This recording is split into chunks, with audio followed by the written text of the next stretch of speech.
Retour dans les Deux-Sèvres, et ce n'est pas au pin maritime que nous allons nous intéresser, mais plutôt à un autre arbre bien connu, le peuplier.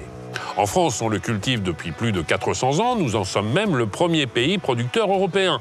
Car oui, nous cultivons le peuplier. C'est ce qu'on appelle la populiculture. Et c'est ce qui nous permet de fabriquer de belles cagettes. Nous partons tout de suite à la rencontre d'Alain Rousset qui va nous expliquer comment fonctionnent ces peupleraies.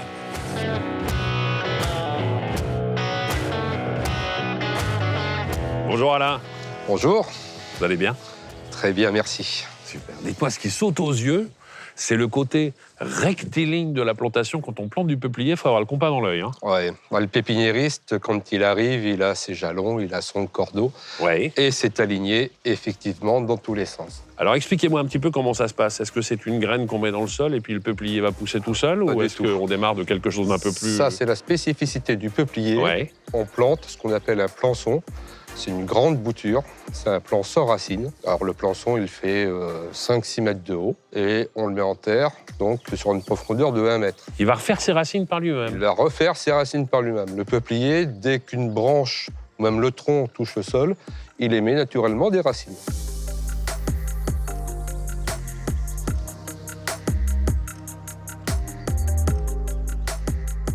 Bon, je veux tout savoir sur cette peupleraie. Oui. Ils ont été plantés il y a combien de temps et dans combien de temps on va pouvoir les récolter? Alors, ils ont été plantés il y a 9 ans. Oui. Ce sont des arbres qui dépassent le mètre de circonférence.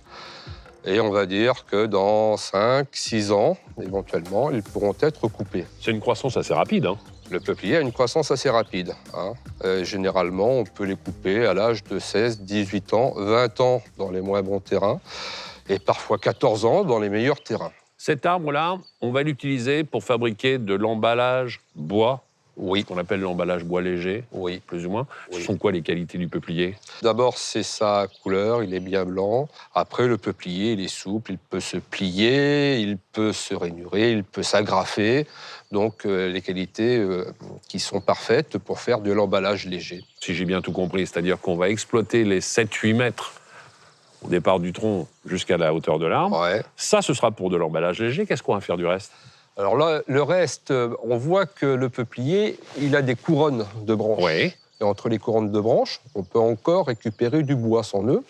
Mais sinon, dans le peuplier, on peut avoir plusieurs qualités. On a donc la bille de pied qui aura été laguée, qui va être destinée à l'emballage léger, voire le contreplaqué aussi. On a des usines importantes dans la région. Au-dessus, ça pourra partir en sciage, pour faire de la palette. Et avec les branches qui vont rester, on pourra faire de la pâte à papier, voire du bois énergie.